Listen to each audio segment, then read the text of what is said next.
Dear students, good morning.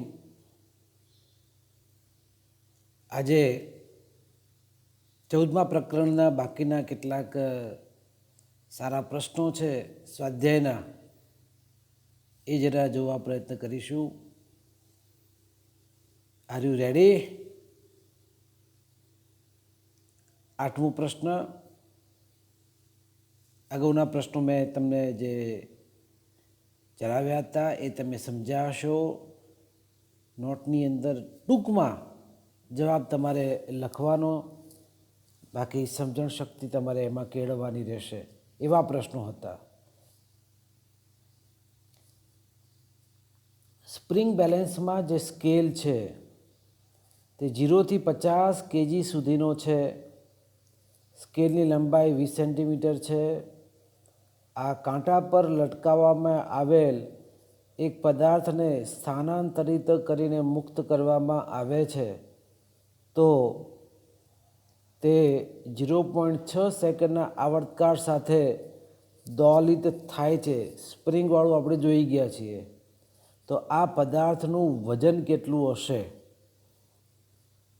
Actually આપણે સ્પ્રિંગના છેડે લટકાવેલું વજન કેટલું છે એ આપણે શોધવું છે. આવી આ સ્પ્રિંગ અને અહીંયા કેટલું વજન બળ છે એ આપણે શોધવું છે. પણ લંબાઈમાં થતો વધારો જો કેટલો આપેલો છે, 20 સેન્ટીમીટર વધારો આપેલો છે. ડેલ્ટા એલ 20 સેન્ટીમીટર એટલે 0.2 મીટર, બધું એમકેએસમાં લઈ જવાનું. આવર્તકાળ ટી કેટલો આપેલો છે? 0.6 સેકન્ડ. આવર્તકાળ એટલે એક દોલન પૂર્ણ કરવા માટે લાગતો સમય, એટલે આવર્તકાળ. એક દોલન પૂર્ણ કરવા માટે લાગતો સમય એ 0.6 સેકન્ડ છે. ગુરુત્વપ્રવેગ જી 9.8 મીટર પર સેકન્ડ સ્ક્વેર છે. તો હવે વજન એફ બરાબર mg, મેક્સિમમ, મહત્તમ કેટલું બળ છે? અહીંયા ક્યાં સુધી આપેલું છે? 50 kg સુધી લખેલું છે. એટલે કે આ સ્પ્રિંગના છેડે મેક્સિમમ 490 ન્યૂટન, 50 ગુણ્યા જી 9.8 ગુરુત્વપ્રવેગ એટલે 490 ન્યૂટન જેટલું મહત્તમ વજન બળ એને મળે, મેક્સિમમ. હવે સ્પ્રિંગ અચળાંક એફ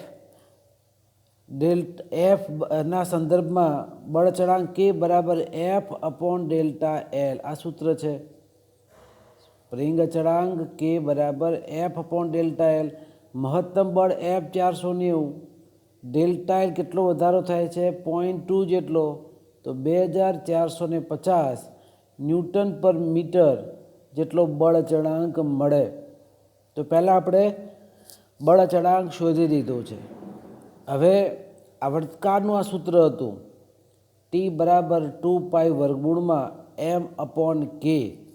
ટી બરાબર 2π √m/k. તો હવે બંને બાજુ વર્ગ કરી નાખો તો ટી સ્ક્વેર બરાબર 4π² m/k. આપેલા સમીકરણનો જો વર્ગ કરીએ તો ટી સ્ક્વેર બરાબર 4π² m/k. આપણે જો એમને કરતા હોઈએ તો ક્યાં જતો રહેશે? ઉપર. અહીંયા વર્ગ કરીએ છીએ એટલે અહીંયા ટી સ્ક્વેર બી આવે કે ના આવે? તો ટી સ્ક્વેર k/4π² બરાબર m. તો આ સૂત્રની અંદર આપણી પાસે બધી જ પર્યાપ્ત કિંમતો છે. ટી આવર્તકાળ આપેલો છે 0.6, કે બળચળાંક શોધ્યો 2450, 4πની કિંમત મૂકી દો 3.14નો વર્ગ, તો m બરાબર 22.36 kg મળે. તો આ જે સ્પ્રિંગ જે હતી, સ્પ્રિંગના છેડે લટકાવેલું દળ 22.36 kg. તો વજન બળ કેટલું? તો વજન એટલે જે દળ છે એને 9.8 વડે ગુણવું પડે. એટલે વજન બરાબર mg એટલે 219.1 એટલે કે 22.36 kgf અહીંયા કેજીએફ એટલે કિલોગ્રામ ફોર્સ. કિલોગ્રામ ફોર્સ એવું છે કેજીએફ. આપણે કેજીએમ પેલું પિક્ચરની વાત નથી, બરાબર, કેજીએફ. તો કિલોગ્રામ ફોર્સ આપણે અહીંયા સુધી આન્સર લખો તો ચાલે, 219.1 ન્યૂટન. ક્લિયર? તો પ્રશ્ન સાવ સહેલો હતો. લંબાઈમાં થતો વધારો 0.2 મીટર, આવર્તકાળ T.6, મહત્તમ અહીંયા કીધું છે કે 50 કેજી સુધી એ સ્કેલ આપેલો છે, એટલે 50 ગુણ્યા 9.8 એટલે 490 ન્યૂટન. સ્પ્રિંગનો બળચળાંક કે બરાબર F upon delta L, F 490 અને ડેલ્ટા એલ 0.2 એટલે 2450 ન્યૂટન પર મીટર. આવર્તકાળ ટી બરાબર 2 વર્ગમૂળમાં M અપોન કે. આ જે સૂત્ર આપણે મેળવ્યું હતું થિયરિકલ પોર્શનમાં, બંને બાજુ વર્ગ કરી દો. બંને બાજુ વર્ગ કરીને એમને જો કરતા કરો, બધા જ મૂલ્યો આપેલા છે, તો M બરાબર 22.36 કેજી મળે. અને W વજન બરાબર mg, M અને જીનો ગુણાકાર એટલે 219.1 જેટલો જવાબ આવે. આપણે કંઈ કેજીએફમાં કંઈ ફેરવવાની જરૂર નથી, પણ આ એક ઇન્ફોર્મેશન તમારે યાદ રાખવાનું, કેજીએફ એટલે કિલોગ્રામ ફોર્સ, એ એકચ્યુઅલી વજન બળ છે, રાઈટ? તો આ સરસ એક પ્રશ્ન અહીંયા હતો. નેક્સ્ટ ક્વેશ્ચનમાં આપણે હવે આગળ વધીએ કે આકૃતિમાં 1200 ન્યૂટન પર મીટર સ્પ્રિંગનો બળ, આ સ્પ્રિંગ છે, અને એ સ્પ્રિંગ માટે 1200 ન્યૂટન પર મીટરનો સ્પ્રિંગનો બળ અચળાંક એટલે કે આપેલો છે. સ્પ્રિંગનો બળ અચળાંક કે આપેલો છે. એક સ્પ્રિંગને સમક્ષિતિજ ટેબલ પર ગોઠવેલ છે. આ સ્પ્રિંગના મુક્ત છેડા પર 3 કેજી જેટલું દ્રવ્યમાન જડેલું છે. આ ફિક્સ છે, આ જડિત આધાર છે એટલે ફિક્સ છે, એમાં કોઈ વિચલન થતું નથી. પણ બીજો જે ભાગ જે હતો અહીંયા, જે દળ છે, એ દળ 3 કેજી. આ દ્રવ્યમાનને એક બાજુ 2 સેન્ટીમીટર જેટલા અંતર સુધી ખેંચવામાં આવે છે, એટલે વધારો ડેલ્ટા એલ એ 2 સેન્ટીમીટર એટલે 0.02 મીટર. તો એ સંદર્ભમાં આપણે પ્રશ્ન છે એને સોલ્વ કરીશું. શું થાય છે તે અહીંયા દોલનની આવૃત્તિ,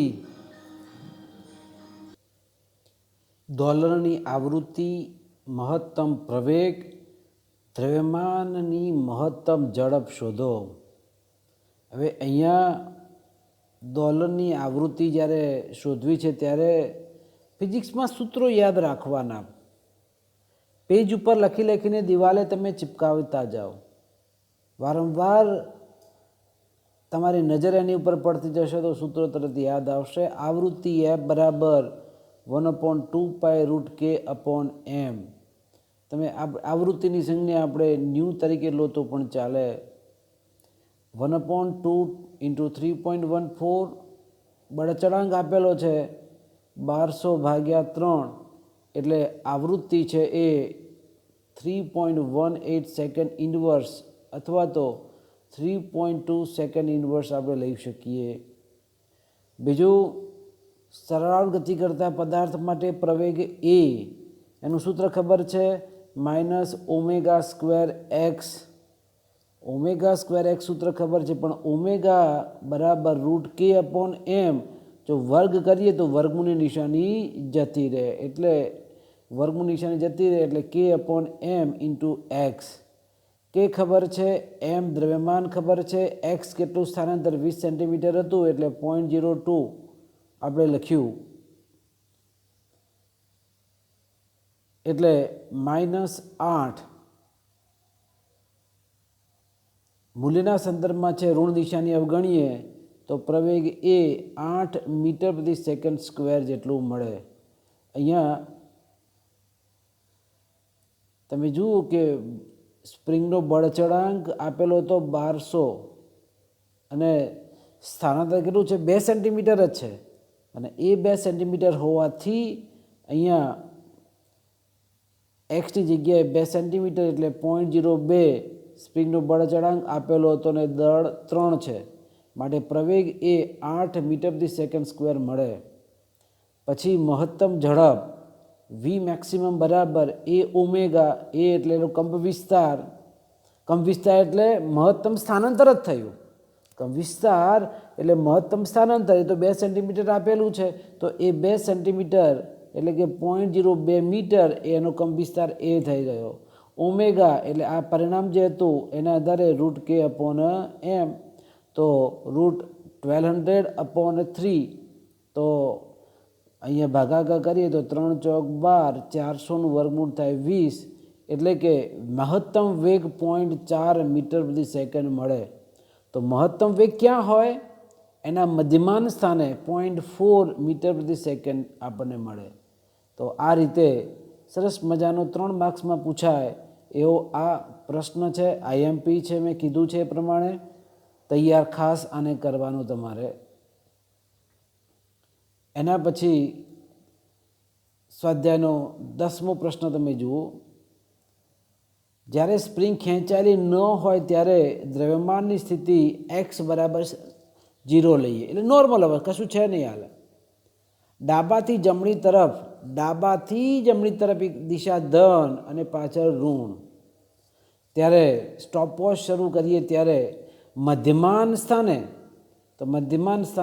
x બરાબર a sin ઓમેગા ટી, એટલે તમે જુઓ કે એ કેટલો હતો કંપ વિસ્તાર, કેટલું હતું એનું 2 સેન્ટીમીટર હતું ને, તો એની જગ્યાએ કહેવાય 0.02 મીટર પણ લખી શકાય. અહીંયા સેન્ટીમીટરનું સેન્ટીમીટર જ રાખ્યું છે, એટલે 2 sin ઓમેગા આપણે શોધ્યો તો 2 sin 20t. પછી મહત્તમ ખેંચાયેલી સ્થિતિ પર x બરાબર a sin omega t plus π/2, કેમ કે π/2 એટલે sin π/2નું વિધેય થઈ જશે cos ઓમેગા ટી. એટલે અહીંયા છે sin થીટા પ્લસ π/2, તો સાઇનનું cos થીટા થાય, વિધેય આખું બદલી જાય π/2 એટલે 90 અંશ આવે ત્યારે sin 90 minus theta, sin 90 plus theta, તમે જે લઈ શકો એ. તો સાઇનનું cos થાય, cosનું sin થાય, ટેનનું cot થાય, cotનું tan થાય. તો એ સંદર્ભમાં અહીંયા sin ઓમેગા ટી પ્લસ 90 એટલે સાઇનનું થશે cos ઓમેગા ટી, એટલે ઓમેગા તો આપણો 20 છે જ, અને એ કંપ વિસ્તાર 2 સેન્ટીમીટરના સેન્ટીમીટર રાખ્યા છે, એટલે 2 cos 20t આપણો જવાબ આવે.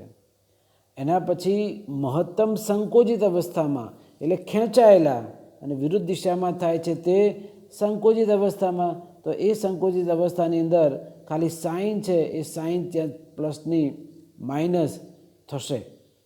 તો આ રીતે ટૂંકા પ્રશ્નના સંદર્ભમાં આપણે જોઈ શકીએ. અહીંયા આકૃતિ તમે જુઓ, એના પછી 2 વર્તુળ આપેલા છે, એકમાં 3 સેન્ટીમીટર છે, બીજામાં 2 સેન્ટીમીટર એનો કંપ વિસ્તાર સૂચવે છે. ગતિની શરૂઆત અહીંથી થાય છે t બરાબર 0થી. t બરાબર આવર્તકાળ આપેલો છે 2 સેકન્ડ. 2 વર્તુળોમાં પ્રશ્ન વાંચો. 2 વર્તુળમાં ગતિઓ દર્શાવી છે. પ્રત્યેક આકૃતિમાં વર્તુળની ત્રિજ્યા, પરિભ્રમણનો આવર્તકાળ, પ્રારંભિક સ્થિતિ અને પરિભ્રમણ દિશા ઘડિયાળની કાંટાની ગતિની દિશામાં છે. તો તમે જુઓ કે અહીંયા આમાં પરિભ્રમણ આમ થાય છે, ઘડિયાળની કાંટાની વિરુદ્ધ દિશામાં લખેલું છે ને, વિરુદ્ધ દિશામાં. એકમાં ગતિ અહીંથી શરૂ કરે છે t બરાબર 0. નાના વર્તુળમાં t બરાબર 0 અહીંયા છે, પહેલામાં મોટા વર્તુળમાં t બરાબર 0 અહીંયા છે.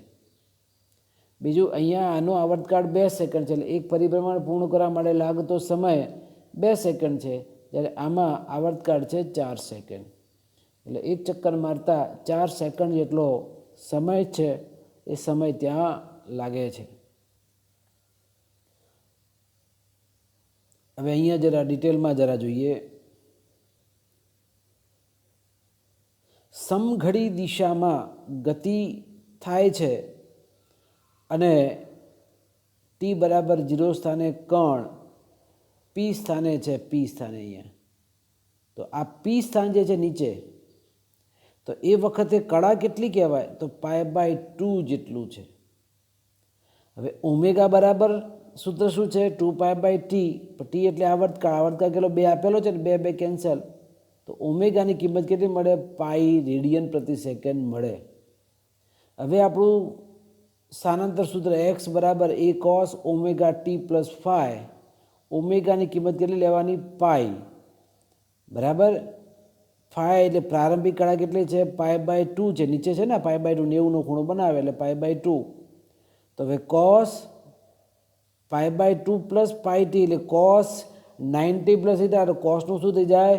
માઇનસ સાઇન થીટા થાય. એટલે cos 90 પ્લસ થીટા તો માઇનસ સાઇન થીટા. તો અહીંયા -3 સાઇન પાઈ ટી જેટલું આપણે કરવું પડે. ત્રિકોણમિતિ પરિણામોનો આપણે ઉપયોગ કરવાનો થાય અહીંયા. પછી બીજા માટે આવર્તકાળ કેટલો છે? 4 સેકન્ડ આપેલો હતો. આવર્તકાળ 4 સેકન્ડ અને કંપવિસ્તાર એ 2 મીટર છે. તો પાઈ બરાબર પાઈ રેડિયન, ઓમેગા બરાબર 2π/t એટલે π/2 આવશે 2 દુ 4ના સંદર્ભમાં. સમીકરણ એક્સ બરાબર a cos omega t plus phi. એ એટલે કંપવિસ્તાર 2 cos, ઓમેગા એટલે π/2 ને ફાઈ એટલે પાઈ. એટલે cos 90 પ્લસ થીટા એટલે માઇનસ સાઇન ન લખતા અહીંયા પાઈ પ્લસ થીટા છે, પાઈ છે એટલે -2 cos π/2 ઇન્ટુ ટી પરિણામ આપણું થશે. એના પછીનો પ્રશ્ન, એક એન્જિનના સિલિન્ડરના હેડમાં પિસ્ટન 1 મીટરનો સ્ટ્રોક ધરાવે છે. 1 મીટરનો સ્ટ્રોક, ઠક ઠક ઠક. જો પિસ્ટન 200 રેડિયન પ્રતિ મીટરની કોણીય આવૃત્તિ એટલે ઓમેગા આપેલું છે, તો સરળ અર્ગતિ છે. તો મહત્તમ ઝડપ કેટલી થશે? તો આપણું સૂત્ર છે મહત્તમ ઝડપ v બરાબર a ઓમેગા. એ એટલે કેટલું છે? આખું કંપવિસ્તાર કેટલો થવાનો? 1/2 મીટર. અહીંયા છે 1 મીટરનો સ્ટ્રોક, બરાબર. તો અડધો એટલે 0.5 સેન્ટીમીટર. અહીંયા રકમમાં જરા ભૂલ છે, સેન્ટીમીટર કરવું કરી શકાય. તો એ સંદર્ભમાં v બરાબર a ઓમેગા. ઓમેગાની કિંમત તો આપેલી છે 200. તો 200 ગુણ્યા 0.5 એટલે 100 સેન્ટીમીટર પ્રતિ મિનિટ. સેકન્ડમાં ફેરવવું છે તો 60 વડે તમે જો તો અહીંયા પરિણામ લખ્યું છે 1 મિનિટ એટલે 60 સેકન્ડ. તો 100/60 એટલે 1.67 સેન્ટીમીટર પ્રતિ સેકન્ડ જેટલો વેગ હશે. તો આવો જ્યારે સિલિન્ડર જ્યારે સ્ટ્રોક મારે છે ત્યારે મહત્તમ ઝડપના સંદર્ભમાં 1.67 સેન્ટીમીટર પ્રતિ સેકન્ડ એટલે 1 સેકન્ડમાં 1.67 સેન્ટીમીટર જેટલું એ નીચે આવશે. અથવા તો સરળ આવર્ગતિ કરે એમ કહેવાય. 15મો પ્રશ્ન, ચંદ્રની સપાટી પર ગુરુત્વાકર્ષણને કારણે પ્રવેગ 1.7 મીટર પ્રતિ સેકન્ડ સ્ક્વેર છે. આવા સાદા લોલકનો પૃથ્વીની સપાટી પરનો આવર્તકાળ 3.5 સેકન્ડ હોય તો ચંદ્રની સપાટી પર આવર્તકાળ કેટલો થશે? પૃથ્વીની સપાટી માટે આવર્તકાળ 9.8 લેવાનો છે. આવર્તકાળનું સૂત્ર તમે જુઓ. આવર્તકાળનું સૂત્ર આપણે સાદા લોલકનો મોસ્ટ આઈમ્પી પ્રશ્ન મેં તમને કીધેલો છે. ટી બરાબર 2π√L/g સૂત્ર. એનો મતલબ એ થાય કે આવર્તકાળ છે એ જો બંનેમાં લંબાઈ સરખી હોય તો રહ્યું શું? ક્યાં ક્યાં છે? ચંદ્રની સપાટી લેવાની છે અને બીજું પૃથ્વી. તો ચંદ્ર અને પૃથ્વી બંને માટે લંબાઈ સરખી હોય લોલકની તો ફેર શેમાં પડે? ગુરુત્વ પ્રવેગ જીના કારણે જ ફેર પડે ને. માટે આવર્તકાળ ટી ચલે છે 1/√g. ટી ચલે છે 1/√g. એટલે આવર્તકાળ છે તે ગુરુત્વ પ્રવેગના વર્ગમૂળના વ્યસ્ત પ્રમાણમાં હંમેશા હોય છે. ત્યાંથી આગળ વધીએ તો બંનેનો ગુણોત્તર જો લઈએ તો એ ગુણોત્તર લેતા TM એટલે મૂન ચંદ્ર પરનો આવર્તકાળ છેદમાં TE એટલે પૃથ્વી પરનો આવર્તકાળ બરાબર √GE/GM થશે. તો TM બરાબર TE √GE/GM. TE પૃથ્વી માટે આવર્તકાળ 3.5, પૃથ્વી પરનો ગુરુત્વ પ્રવેગ 9.8, ચંદ્ર પરનો 1.7 આપેલો છે, તો તમે જો કે TM 8.4 સેકન્ડ જેટલું મળે. હવે પૃથ્વી ઉપર એ કેટલા સેકન્ડ લે છે? 3.5 સેકન્ડ લે છે, જ્યારે અહીંયા TM ચંદ્ર ઉપર 8.4 સેકન્ડ લે છે. એટલે કેવું દોલન કરે છે? સ્લોલી ધીરે ધીરે. એટલે કે ચંદ્ર પરનું લોલકવાળું ઘડિયાળ કેવું પડે? પાછળ પડે. એનો એક આવર્તકાળ તમે જુઓ, પૃથ્વી ઉપર જે 3.5 સેકન્ડ હતું એ ચંદ્ર ઉપર 8.4 સેકન્ડ જેટલો સમયગાળો લે છે. ખ્યાલ આવી ગયો? તો આ રીતે ટ્રાય ટુ અન્ડરસ્ટેન્ડ. આના આધારે કેટલો આવર્તકાળ છે એ બધા પ્રશ્ન પૂછવા હોય તો પણ પૂછી શકાય. બરાબર. એના પછી છેલ્લો પ્રશ્ન 14.19, પારો ધરાવતી એક પારો ધરાવતી આવી યુ આકારની ટ્યુબ કે જેની અંદર પારો ભરેલો છે મર્ક્યુરી. બરાબર. આ મર્ક્યુરી અંદર ભરેલો હોય, એ આ ઊંચે નીચે થતો હોય. યુટ્યુબનો એક છેડો શોષક પંપ અને બીજો વાતાવરણમાં છે. અહીંયા પંપ છે અને આ છે ખુલ્લી સપાટી વાતાવરણની. બતાવો કે સક્શન પંપ દૂર કરવામાં આવે તો યુટ્યુબમાં પારાનો સ્તંભ સરળ આવર્ત ગતિ કરે. એટલે કે પારાનો સ્તંભ છે આમ ઉપર નીચે કન્ટિન્યુઅસ ચાલુ થઈ જાય, એવું આપણું સાબિત કરવું છે. તો શરૂઆતમાં જો યુ નળીને શોષક પંપ સાથે જોડેલો હોય તો H જેટલો સ્તંભમાં નીચે ઉતરે. જો આ બાજુ H નીચે ઉતરે તો આ બાજુ બમણો એટલે કે 2H જેટલો ઉપર ચડે. એક બાજુ 3 સેન્ટીમીટર તો બીજી બાજુ કેટલો ચડે? કારણ કે તફાવત લેવાનો ને. 3 અહીંયા 3 + 3 કેટલો ફેરફાર થયો? 6નો ફેરફાર થયો. એટલે H જેટલો નીચે ઉતરે તો 2H જેટલો ઉપર ચડે. એટલે ઊંચાઈનો તફાવત એટલે 2y. હવે દબાણ બરાબર આપણું સૂત્ર હતું H ρg. અહીંયા 2H ρg દબાણ આવશે. ભુજની અંદર આ જે બાજુ, ભુજ એટલે બાજુ, એમાં દબાણ P બરાબર બમણું થયું 2H ρg. હવે દબાણ બરાબર બળ ભાગ્યા ક્ષેત્રફળ પરથી બળ બરાબર દબાણ ગુણ્યા ક્ષેત્રફળ. પણ દબાણ P કેટલું છે? H ρg છે ઇન્ટુ A એટલે આડછેદનું ક્ષેત્રફળ. તો 2ρga ઇન્ટુ H. એનો મતલબ એ થાય કે બળ છે એ ઊંચાઈના સમપ્રમાણમાં કહેવાય. કારણ કે 2 અચળ, ρ અચળ, ગુરુત્વ પ્રવેગી અચળ અને નળી માટે આડછેદનું ક્ષેત્રફળ પણ અચળ જ હોય. હવે એ બળ સ્થાનાંતરની વિરુદ્ધમાં હોવાથી F બરાબર -kh. તો આ તો કેવું આવ્યું?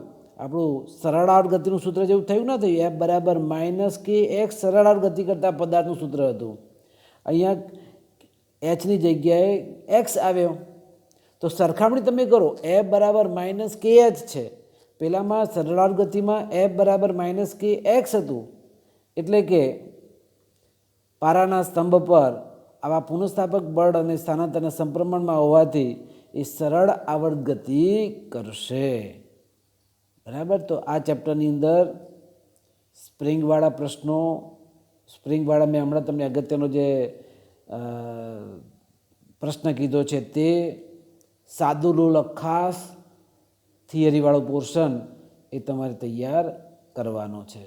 બરાબર. ખૂબ ખૂબ આભાર ડિયર સ્ટુડન્ટ્સ.